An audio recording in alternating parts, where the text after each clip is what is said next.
Man, how about the performance from Millard North on the back end to not get blown out early, to hang in there, then come back and take the late lead? Like we've seen some doozies here at State and Class A for baseball lately. Seen walk-off home runs, see a walk-off sac fly this year. You even got the sense early that game, it was going down to the wire. I felt like from the beginning, Lincoln East was a better team, but like you mentioned, DV, Millard North hanging in there early, the game could have, there was no crooked number. So, yeah, East was in front, but it was still manageable. And then, holy cow, the seventh inning home run for Millard North. That was incredible. Yeah. And it just set the stage for what was a pretty fantastic finish down the stretch for Lincoln East, not only to manufacture the tying run, but then Joey Sinstock lifting the ball deep enough to allow the winning run to come in. I think fantastic finish is a little aggressive there, Kevin, but that's fine. I told him when a guy like Sinstock, who's like the guy, can come in, and I think he's hitting right around 300, and which for him is not as good of a year, but surrounded by the bats he was. I mean, this program has put itself in a position where I think they just kind of called their shot. You hired a fantastic coach. He does it the right way. Like, East could be a problem for a while. Well, I think there's a lot of people that follow high school baseball, and Jeter Wardley seems like he's been there 10 years. And Joey Sinstock seems like he's been there 10 years. Yep. Yeah. You know, really, like these guys have been contributing for 4 years, and they're so good. And they're part of the reason that lineup is completely relentless. And Troy Peltz has been there and been contributing for several years. Well, he's a savvy son of a gun, isn't he? Oh, he might be the best player on that team, to be honest. Like overall, yep. And I mean that by no disrespect to anybody else. Troy, no pushback. So much. No pushback. He's such an incredible talent.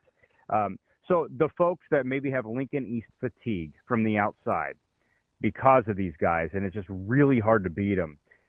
Like last year, they graduated all those pitchers that were really good. Carter Mick, Paul Shortridge could keep going on, but they were still good this year. And then after 2025, they're going to graduate Jeter and Troy and Joey. I have bad news. They're going to be just as good next year. Yep. And the following year. There are guys that are on the reserves team at Lincoln East, which just won the city championship and had like a 20-1 season, that I think they would play varsity, if not start varsity, at most other teams in the capital city.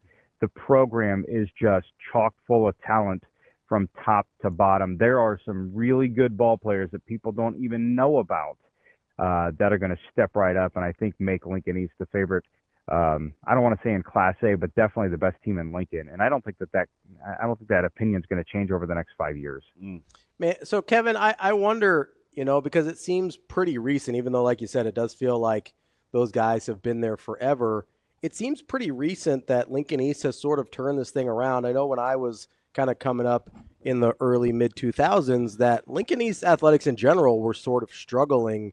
Like what happened there that all of a sudden that's a great athletic department and youth programs, and just like what changed to make them so dominant in not just baseball? They've been really good in a lot of sports. Yeah, that's a great point. Their cross country and track and field programs are very good. Football team's been in the playoffs regularly. What changed for Lincoln East to become the athletic, front runner in terms of Lincoln teams? I don't know. That's a great question. I think part of it is just the culture there in that school. It's not one of the higher attended, like the enrollment's not the highest at Lincoln East. It's not like they have the most to choose from. I think that just some of the coaches that they have in place and the culture in that high school is very appealing to anybody that wants a good overall experience, not just athletic experience. And oh, by the way, like baseball alone, they've kind of set the standard. If you want to contend for a state championship and play in Lincoln, you're going to go to Lincoln East because Coach Lonick and his staff they're pretty elite.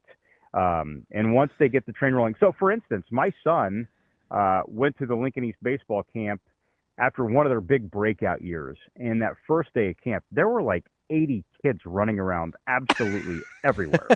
And it was like herding cats. And that's when Garrett Springer was on the team. And I think he was maybe a sophomore, junior at the time. And Garrett's a huge personality. And he showed up late, by the way. Sorry, Garrett. But as he's running onto the field, the coaches got like all 80 of these kids to all start chanting Gary, Gary, and it was just a playful, fun environment.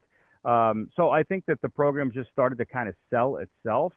And another thing about the growth of the baseball program, Coach Lonick, about a month ago, he said he had pop up on his Facebook memories, one of the interviews we did with them, when it was they won the conference, and it was a big deal at the moment. So to think where they were several years ago to where they are now, like I think that kind of caught Coach Lonick a little bit by surprise, that they were happy.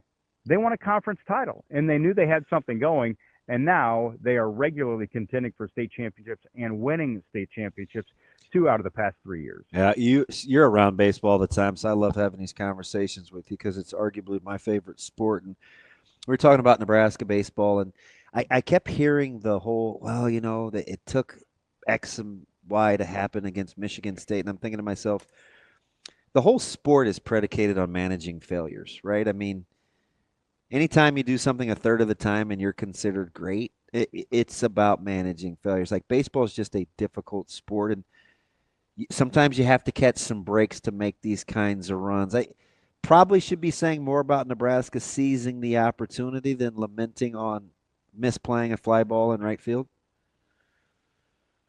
Yeah,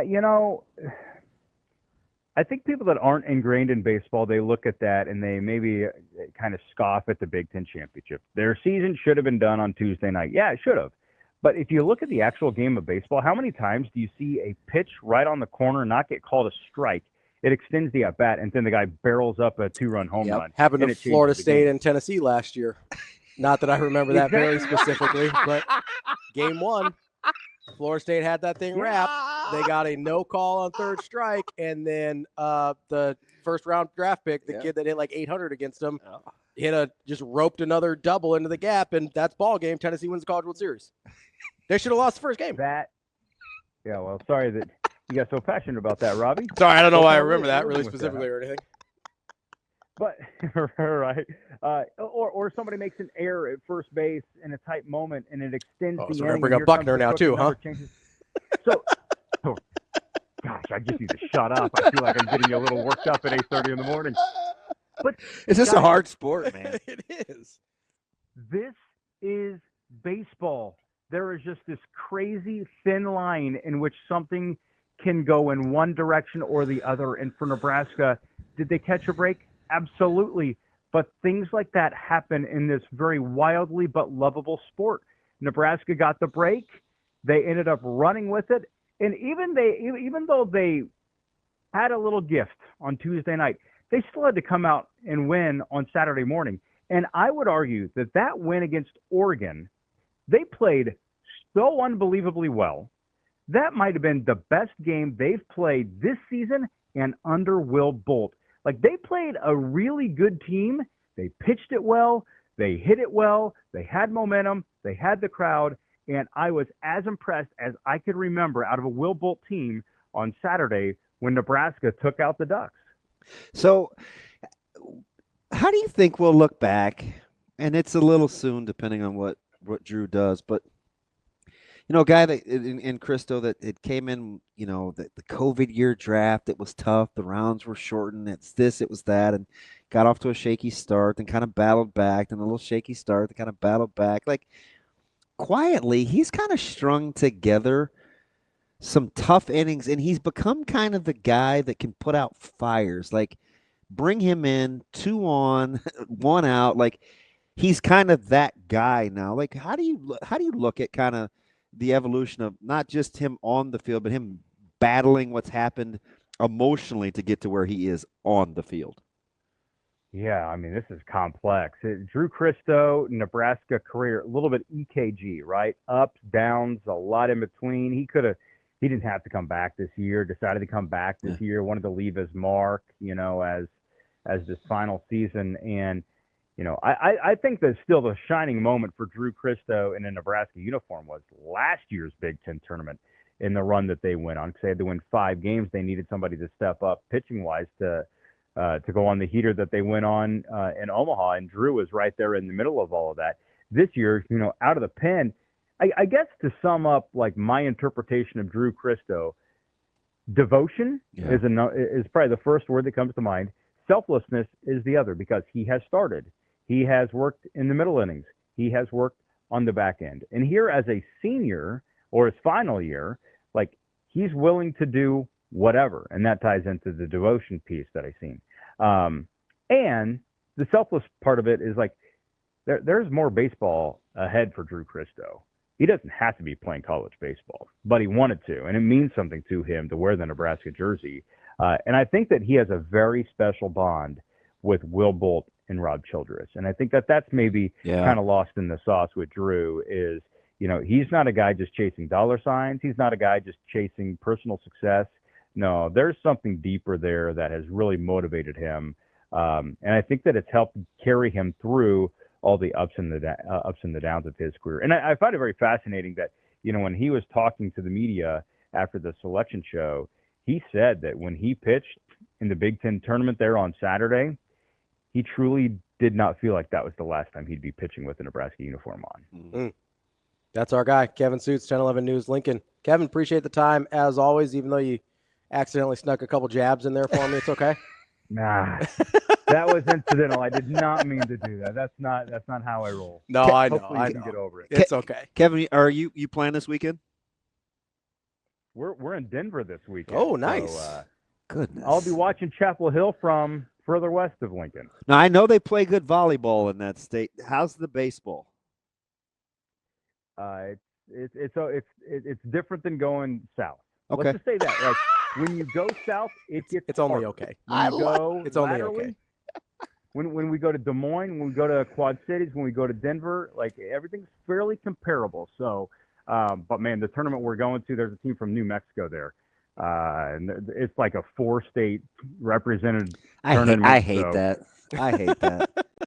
You know who quietly the bigger question here, guys. Go ahead. What are we doing with the free time? Rockies are out of town. Are we whitewater rafting? We going to the amusement park, or the dad's just gonna throw back some drinks poolside at the hotel? I'm closer to the latter because I don't like crowds, but between the not being bored and being intoxicated, I'll take the amusement park. Yeah, I'm drinking by the pool. That was my first choice. Maybe we're just going to hike all night long. Have no idea. I'll tell you this, Snackle Box is going to be packed this weekend, that's for sure. Hey, you know what? You funny. I'll get you here on this, though. You know where they quietly play really good ball, and you wouldn't think so because it's cold? Minnesota? The Dakotas. Yeah, Dakotas do, yeah. Oh, South Dakota, they load up one team, and you better watch out. Remember Gavin Weir, that dude that was throwing at the Little League World Series? Yeah. Unbelievable. He's such a talent. Still in high school right now. Because every kid in the state plays on one team. Wow. Kevin, appreciate the time as always. And let me just save you some time next time. If hiking's on the list, that's my last choice. Bottom of the barrel. I can't believe who suggested that? That would be dead last. Unless there's something like deep sea involved, I'll go hiking over like snorkeling. But it's pretty close. It's pretty close to the bottom. Hey, tweet out a picture of that Snackle Box too, man. I want to see that when you get that thing fired up. It's got to be fully loaded though. I need it loaded up. It's going to look elite for a long trip like this. You bet. I got you guys. All right, buddy. Appreciate it, Kevin. We'll talk to you later. See you well, boys.